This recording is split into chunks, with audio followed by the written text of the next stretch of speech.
Obama spends a chapter on it. Weeping for Jesus, all this stuff, It's all made up. You can just tell it's fabricated. This is the same scene with the audacity of hope speech. Another thing.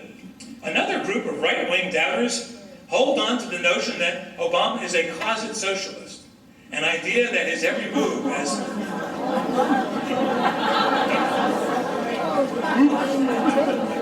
Here's what I like. Oh, you're a Pulitzer Prize winner and you're telling us this? An idea that his every move as a pragmatic liberal politician over the past 16 years has utterly disproved, right? Of course he's a closet socialist. In France, you can run as a socialist. François Hollande was just elected president of France because you can run on the socialist ticket in France because they're too far gone to know any better. Now, in the United States, to our credit, our socialists have to run undercover, and Barack Obama does. Of course. So here's the things that Marinus has to ignore to make that case. First of all, when he talks about Frank Marshall Davis, Obama's mentor in Hawaii, who Obama talks about more in his book than anyone but his parents and grandparents, Frank, who, of the 3 poems that Obama had published under his own name, 2 of them are about Frank Marshall Davis, who was a card-carrying member of the Communist Party USA, who has a 600-page file, FBI file on him, who was actively and publicly arguing for the Stalinist takeover of the United States. Marinus writes him off as a civil rights activist.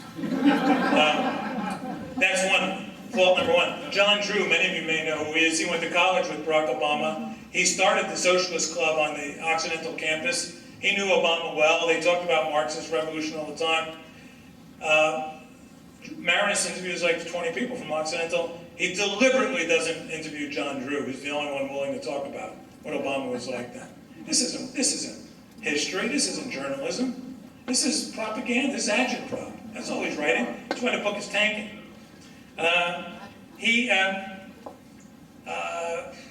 Stanley Kurtz writes a book on Obama's the radical roots of Barack Obama. Kurtz is a Harvard PhD. He's a meticulous researcher. He goes through all the socialist conferences he attended in New York, blah, blah, blah. Obama talks about the socialist conferences in Dreams from My Father. Marinus, not a word shows up in his book, even though it's in the right time frame. And finally, he ignores the Christian conversion scene in no small part because that's where Jeremiah Wright is saying things like, phrases like, white folks' greed runs a world in need. He was a socialist himself. All the social stuff is gone from Marinus' book, and then he wonders why no one's buying it. Anyhow, I'm just going to read you quickly because I didn't get to Q&A. Here are some other things that Marinus said, and if you just go to my website, Cashill.com, you can find this article. Some others maintain that Obama was not smart enough to get into Occidental, Columbia, and Harvard Law. David, he wasn't smart enough to get in on his own. Here's what Obama himself said about it. He wrote this when he was at Harvard. He couldn't get his verbs and nouns to agree, he never could, but no, right, he still can't, you're right. In a published op-ed, he acknowledged that he may have benefited from the law review's affirmative action policy, as he, quote, undoubtedly benefited from affirmative action programs during my academic career. Of course! His grades aren't near enough to get into Harvard. We had a 98 or 99 percentile on both on your LSATs and on your grades. Then here's where I show up. One particularly obsessed conspiratorialist, that's me, claims Dreams from My Father was penned by the former radical Bill Ayers. What about the well-written letters from Obama that are published in my book? These too must be frauds slipped to me by the Obama administration. I don't doubt that. I'm sorry. They came out the same year as he wrote Breaking the War Mentality, which if your 5-year-old had written that, you'd send it back to his room and deny him TV for a week. It's terrible. And we know that's Obama. This one's got his name on it. I don't know who wrote these love letters. People have been having friends write their love letters for him since they invented papyrus. I've written a lot of love letters for people. Guys still do that. That's the whole point of the whole Cyrano de Bergerac is based on that kind of concept. I do hold some obsessed conspiratorialists in contempt for the way they disregard facts and common sense and and undermine the role of serious history. What nerve! Just quickly, Marinus wrote a 10,000-word article on the eve of the election for the Washington Post in August 2008, three-part series on Obama's Hawaii years, right? 10,000 words. Here's what he doesn't do. He doesn't mention Frank Marshall Davis. Doesn't even mention him. He mistells totally the story. Now, this is important, and I'll leave you with this. The story of Obama's escape from Hawaii. Here's what we know, that the first time anyone cited his mother with the baby was in Seattle, Washington in August of 1961. This we can affirm, because she's enrolled that August at the University of Washington, stays there for at least a year. Barack Obama Sr. is back in Hawaii during that period. They never lived together. If you read the INS documents, you know they never lived together. Even before the wedding, or before the birth, or after the birth, the whole thing's a fraud. Obama's still telling people his father left home when he was 2. Marinus buys this. Now, I will say, I will give Marinus credit in the story. He finally breaks the silence on this and acknowledges that they never lived together. Acknowledges that there was no Obama family. But he underplays the seriousness of it, because in the 2004 convention speech and the 2008 convention speech, he leads with that. That's his singular appeal, the multicultural ideal. Remember this? I'm the product of an improbable love. No, Barack, you're the product of a one-night stand. Maybe. That's presuming Barack Obama Sr. is your father. And your parents never lived together. They never had visions for America, hopes for you. Crap. You sold America nonsense because people like David Marinus, serious historian he was out shilling for you. And until he finally broke the silence on this, the shill continued. I just saw the New York Daily News that they did a pictorial spread on Obama's history. When Obama was 2, his father left for Harvard. Stop this! It's not an insignificant detail. It's at the heart of who he is and who he's told us to be. What can you do about it? And here's what I'm going to recommend. I don't know, and some of you I know are already doing this, and here we are in Silicon Valley, where the home of this sort of stuff goes on. When people say, what can I do? Today, everyone's a publisher. And the single best medium in this election, this may change in the future, is Facebook. I have 1,600 Facebook friends, about 1,400 political, 200 that are friends and relatives who are apolitical. And every post I post it for my fence-sitting friends. I'm not harsh, not mean, not nasty. I'm looking not to make enemies, I'm looking to make converts. I'm not looking to turn minds around, I'm looking to turn hearts. And that, everyone can do that. There's no excuse for not doing that. It's a wonderful way. That's why we are going to, I just predict here, Obama's going to get his butt kicked in November.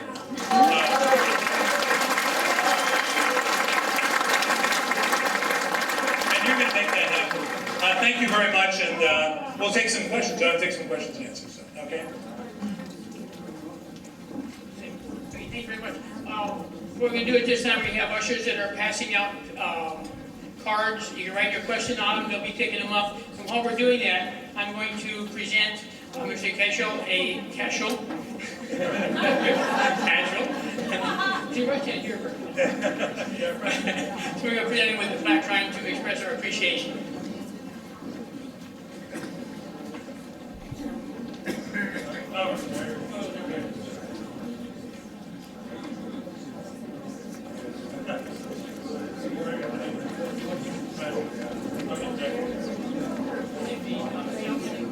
Yes. Okay, very good. Right. Very good. That is, everybody, that is, with 8.3% unemployment rate and underemployment rate of 15%, Obama still shows, even with bombing the U.S., Virginia, Florida, Ohio, even my residence. We know that the media has protected Obama and attacked Romney incessantly. How will Obama lose? Here's how will Obama lose is basically this. Here's what's going to happen. By the way, I will say, as a prognosticator, in June of 2008, I was meeting with some friends of mine for lunch, and they said, okay, who's going to be VP? I said, Sarah Palin. They said, who's Sarah Palin? I said, I just got a hunch. I was right. My hunch this time was Paul Ryan, but I may be right or wrong. I watched virtually all the debates, and Romney is a much better candidate than people know. He's a much better candidate than John McCain.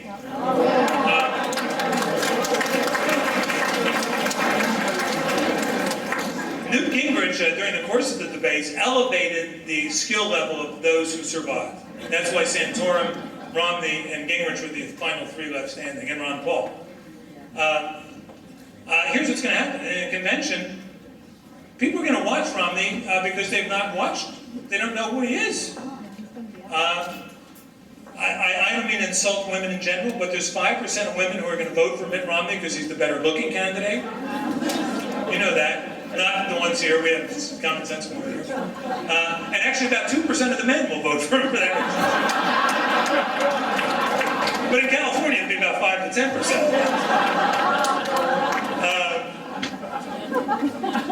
And when the debates come, I wouldn't want to be Obama's debate coach.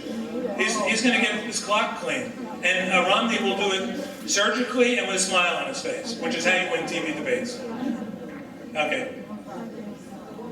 Do you think Frank Marshall Davis could be Obama's father? Yes and no. Here, I had a revelation, and I'm not sure I should even bring it up.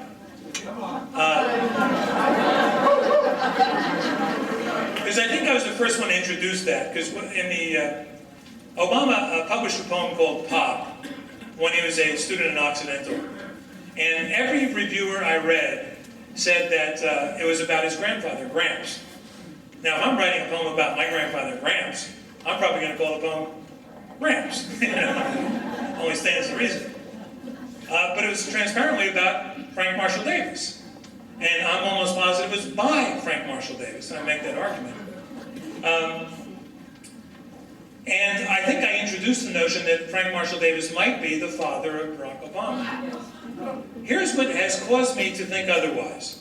And I don't want to say this too publicly because Joel Gilbert has a wonderful movie out. Many of you have seen that. And it's a question worth asking. But those of you who saw the 2016, and you see that interview with the half-brother, he looks like Obama. He really does. He looks and seems like Obama. And that made me rethink, that made me think that Barack Obama Sr. probably is the father of Barack Obama.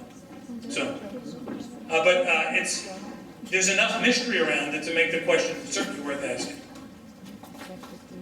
Is it likely Occidental, Columbia, and Harvard records show Barry Soetoro applied as a foreign student, and that status has not changed? I think that's very possible. He would have applied though as Barack Obama because he graduated from Punahou as Obama. I mean, he probably went under his own name, Obama then. But I would not be at all surprised. And I think because there's just one other mystery here that is remarkable. No, it's remarkable. It's typical that the media chose not to report, and that is in April of 2008, there was a breach at the passport office. Some of you know this story. And the person who was caught breaching the passports worked for a guy named John Brennan, who was a former CIA agent who is now the Deputy National Security Advisor. And at the time, he was Obama's security advisor on the campaign.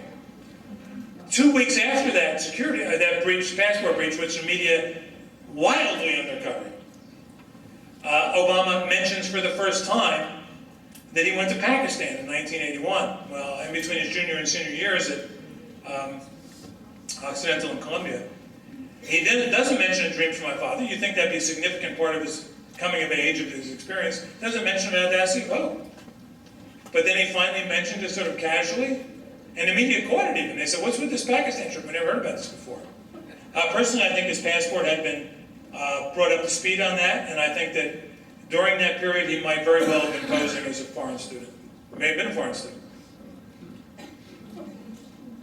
Can you explain the issues with President Obama's, no, I want to start over. Can you explain the issues with Barack Obama's Social Security numbers? Yeah. I'm very close to the story. When you're out and about, you find out these great patriotic people that you don't expect to meet. And one woman I've gotten to know is a woman named Susan Daniels. She's 70-something years old. She was widowed when she was in her 30s with 7 children. And she went back to school, and she got a license as a private investigator in the state of Ohio. And she was one, and she's also, after the election in 2008, got increasingly concerned about the drift about the country. And so she started mining her proprietary databases that as a licensed PI she has access to. And she realized that Obama has a social security number that begins with the number 042. Now the 10 numbers preceding Obama, the 10 names preceding Obama with those the 042 numbers and the 10 after all come from Connecticut. It's a Connecticut-based number. In 1977, you had to be in Connecticut, you had to send your application in from Connecticut. Obama, for the last 25 years at least, has been using a Connecticut Social Security number. No one in the media will ask, hey, Brock, what are you doing with that Connecticut Social Security number? And you see on the left, you know, like Media Matters, they try to shoot this thing down. The best they can come up with was, well, maybe it was a typographical error, and they changed the 9. That's no answer, not for the President of the United States. Bill O'Reilly, who's not been very good on this issue, said that, well, since Barack Obama's father went to Yale, maybe he applied. No, he went to Harvard. And Barack Obama at the time was 2, not 16 when he would have been when this application. Yeah, he's got issues. He has his moments, good and bad, but he has his issues. Susan Daniels, the woman in question, here's what she did recently, and bless her heart. I mean, this is patriotism at its best. She filed a ballot petition to get her on the Ohio ballot for president, right? And once on now she has standing in the court, so she's brought a suit to get at the facts behind this. And I don't know that she'll be successful before. I doubt it, but I love the effort. Yeah. In 1996, an anonymously written book called Primary Colors appeared. Computer literary analysis software helped establish the book as the work of Joel Klein, and similar tools are used to authenticate and prevent plagiarism in the most mundane college essays. Wouldn't such analysis have much to say about the authenticity of Dreams of My Father? That's an excellent question. And I've been asked that an awful lot. And what I did is, when I started my analysis of dreams, I went immediately to academic sources who know something about computer forensics and literature. And I didn't even ask them what their political affiliations were. And here's what they told me. Our technology at this stage is at the polygraph stage. It's not at the DNA stage. We make mistakes. You don't want to trust a question this important to this shabby, insufficient technology. That much said, I had 4 separate people volunteer to do tests. All of them tested positive, heirs of Obama. One guy did a very serious test. Now, at the same time, to do it right, and the way at its best, you would need 50 comparable memoirs, political memoirs from this time frame. And that's not going to happen. So to the degree that it could be done, we did it. Every test we did proved positive, but the media didn't want to hear that anyhow. So it's and I didn't trust. I talk about this in the book at length, but or at some length, but it's a good question. Why are the media giving Obama a free pass on Fast and Furious? Because it is his Iran-Contra, except it's worse than Iran-Contra. And this Fast and Furious is the gun running scheme out of Arizona. Most of you know this. But if you ask 100 of your liberal friends, what is Fast and Furious? How many of them think we know? 1, 0. Ask how many know who Frank Marshall Davis is. In fact, there was a guy, I posted this little blog piece in American Thinker the other day. I don't know if anyone saw it, but there's a sign. A friend of mine was driving down the road in New Hampshire, and these people had a signboard out front. The kind we post letters on, it was like 3 foot by 6 foot, and it said, "Frank Marshall Davis, do you know him?" And he's Obama's mentor, And what the people said is that all kinds of people would stop by to talk about Frank Marshall Davis. My friend was so impressed. He's the Tea Party guy from New Jersey. He stopped and talked to the people like for an hour. They had lunch together or whatever, So, No, it's Fast and Furious is a terrible scandal, and the media are doing their best to keep the lid on it because they know it could kill whatever chances Obama has for re-election. Why does Obama have such a stranglehold on the major news media? At least two reasons there. One is, of course, that he's a Democrat. And the second is that he's at least half black. And they were, the media, I think they're the major winter sport among Beltway media is calling everyone outside the Beltway a racist. And it makes them feel good about themselves. So it's a whole self-love issue that's involved here. It's not like they obviously tried to protect Bill Clinton, but they didn't love, they really actually kind of liked Bill Clinton. They didn't never loved Al Gore, they never loved John Kerry. They tried to protect them both.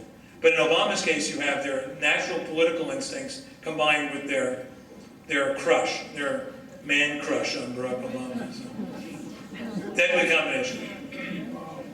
Do you think there will be an October surprise by the Democrats to create a reason for martial law?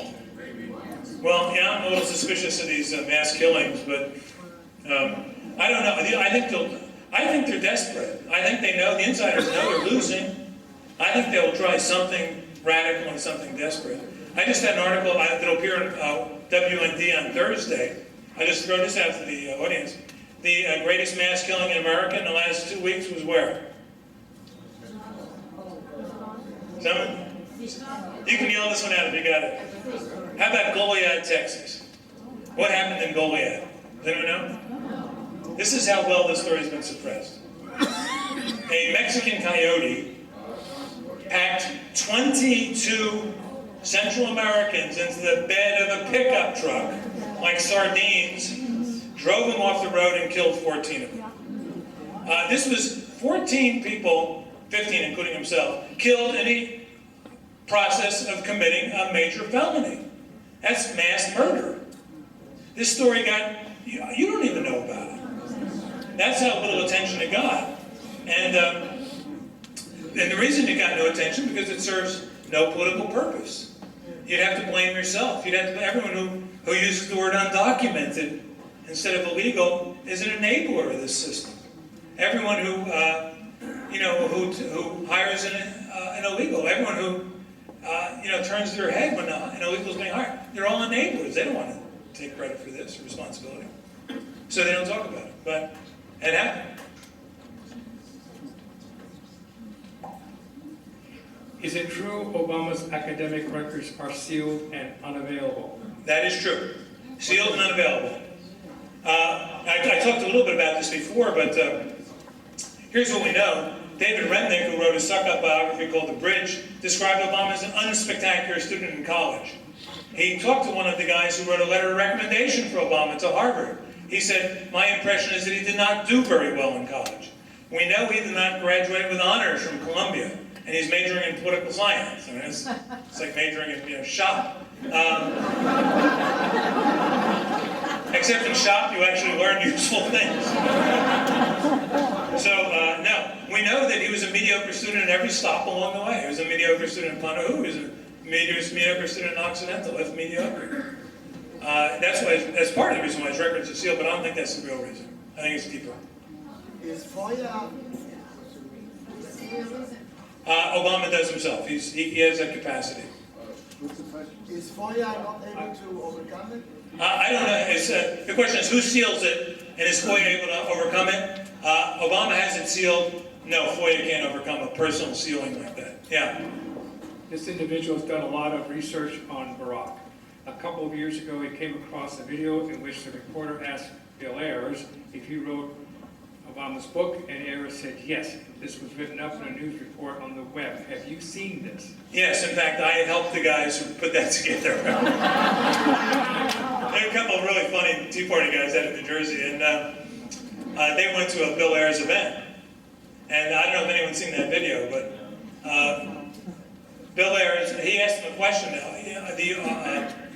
The guy, when Bill Ayers answered this question, he did not know that these were Tea Party people there videotaping the event. Oh, he knew they had the video out, but he didn't know what their motives were. And all the guy asked was, can you comment on Barack Obama's book, Dreams from My Father? And Bill Ayers says, you know, I wrote that, right? Now, and he said this with a little, you know, ironic winkle. You know, it's like a meta joke. Like he's saying the truth and making believe he's not saying the truth, so he can say the truth. Now, then he says another thing that he volunteers.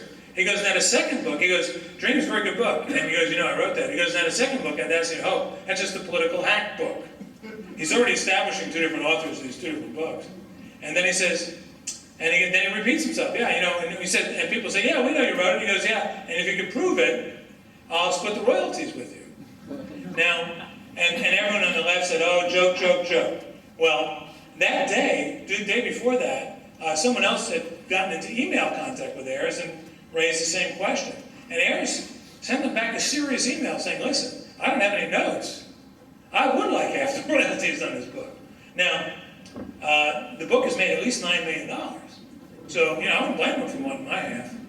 But who knows if how he got paid or what he got paid. But he put a lot of work into that.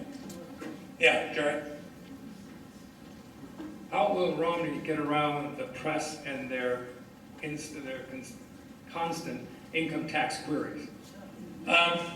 Just ignore them. They'll get tired of asking. What he should do, though, of course, is, now we talked about this at dinner, and I don't think he should say, I'll show you my tax returns when you show me your grades. Because he doesn't know what Obama, I grew up at a poker table. You don't bet into a hand that you don't know what that whole card is. So Obama said, okay, here's my grades. You can't do that. I wouldn't just ignore it, you know. I've let his other people say, hey, listen, Obama won't even tell us what his LSAT scores are. We'll find Jimmy Hoffa's body before we find out what his SAT scores are. You know, Iran doesn't protect its nuclear secrets as well as Obama protects his college grades. I'd make light of it like that. But I would keep on hammering all the things that Obama has sealed, including why he and Michelle had to surrender their law licenses. You know, those sort of things. His medical records. Why is everyone so afraid of Obama? What will happen with Sheriff Arpaio? Sheriff can take care of himself. I think there's reason to be afraid. I would be utterly and totally demoralized if Obama won in November. I don't know what I'd do. And where do you move to? Canada? Yeah, I don't know. I mean, I know, you'd probably go underground. You may start to, I think you'll see a resurgence of the militia movement if he wins November. Dinner with this moron, you know? Yeah, you never know. A fool and his money are soon parted.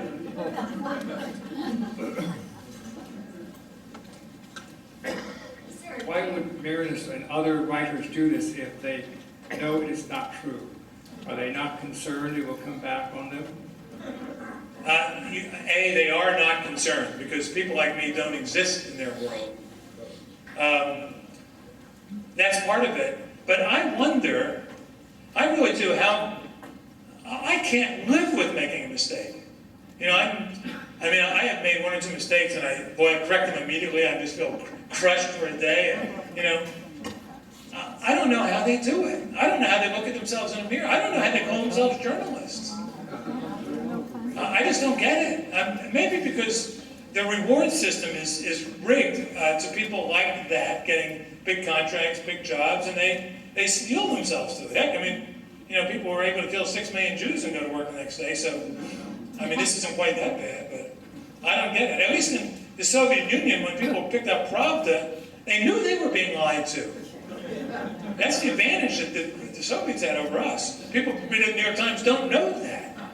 They really think they're getting the truth. They think Fox is some crazy right-wing thing and makes everything up. They're so convinced of this. How can it be changed? I think the social media will make a big difference. And this year, and this is shocking the left, is that conservatives are taking over Twitter. And how many people do Twitter here? Okay. It's a very useful medium. But it's for people who are totally political. Facebook is much more useful for winning over the uncommitted. But the reason why we are so much more successful now on Facebook and Twitter is because we have real information to share that's otherwise been suppressed.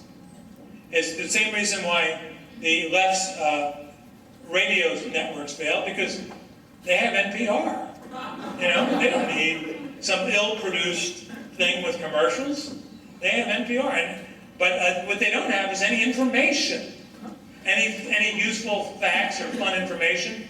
So when you see I find myself getting involved. If you go to Twitter, they have things trending, and they'll be like Barack Obama party games on the day of his birthday. You know, so you add your things, and when you see what the left does in that regard, they have so little to latch on to, and they repeat the same tired jokes over and over. We have 4 years of stuff to go into and bash, and I know most of it, so it's a lot of fun, I must say. What documentation would you accept that proves someone's birthplace and country? Their original birth certificate. I was never much of a birther, but I'm convinced now that by the work of the Arpaio Commission, I think it's forgery. And it was, the timing of it, if you remember, was very suspicious. Terry Lakin, by the way, was in prison when he released that birth certificate. Lakin probably wouldn't have gone if even if he had posted a fake one. But it came, and 3 days later, they captured bin Laden. I think that was synchronized. And it gave Obama the last boost he had. That is, if they captured bin Laden. Or killed him. This person thinks Obama is a red diaper baby. I never hear this applied to him. What do you think of calling him that name? A red diaper baby means that your parents are communists. I think Stanley Armour-Dunham was a fellow traveler. That is, that he was, I think he was affiliated with communists like Frank Marshall, to whom he introduced his grandson. By the way, Marshall was also a pornographer, and at least with at least a fictional taste for the underage. I don't think his mother was communist at all. His grandmother, Madeline Dunham. She was the quasi-Republican family, one who went to work for a living and supported the rest of the deadbeat family, including her daughter and her husband. So she was ahead of her time. Where is our FBI to investigate Obama? Well, you know who the FBI's boss is? Eric Holder. I mean, so I'm going to close on this now because I know it's 8:30. You like to wrap up. I'm going to just speaking of that question. I had to talk a minute about my favorite 90s person, and that is Jamie Gorelick. Speaking of that, I have a near personal relation. I do have a obsession with Jamie, conspiratorial. Jamie Gorelick's an interesting lady. She was a deputy attorney general under Janet Reno.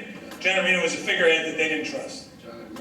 And she was pretty useless, so the Clintons rather went right to Jamie Gorelick. She was the field commander at Oklahoma City. She steered that investigation and left it with the McVeigh and Nichols. Everyone involved knows there were others involved. In 1996, she oversaw the investigation of TWA Flight 800, which was, up until the ascendancy of Barack Obama, the single greatest media scandal in American history. And that must have been a nerve-wracking job. They never thought they'd get away with that. The plane was shot down. I mean, it wasn't a crash. It occurred 4 months before it occurred weeks before the Democratic National Convention, 96. And then something happens in May of 1997. Jamie Gorelick gets her reward. Now, the most plum job in Washington comes open. That is the vice chairmanship of Fannie Mae. The job will pay, this is from the New York Times, $25.1 million over the next 6 years. The job requires a combination of financial background and skills in the mortgage, insurance, and housing industry. Everyone in Washington wants this job. It's the best political job you could ever get. And who do they give it to? They give it to someone with no experience in any of those fields, Ms. Jamie Gorelick.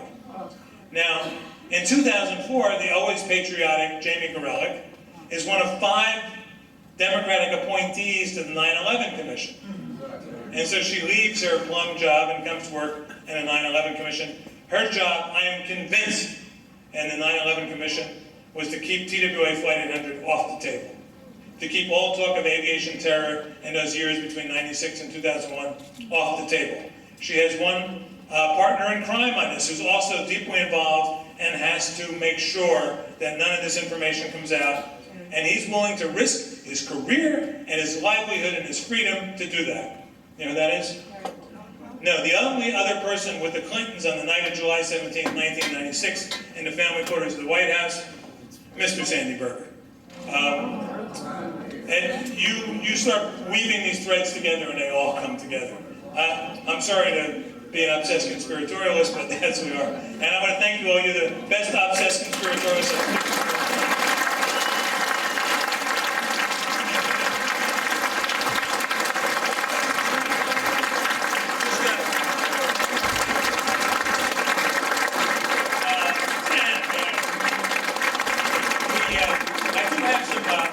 I sold all my Deconstructing Obamas, but I have a bunch of, the Terry Lakin books just came out last week, Officers of, this is a guy who should be, if there was a secular canonization, here's a guy who deserves it. So any support you give to that cause would be great.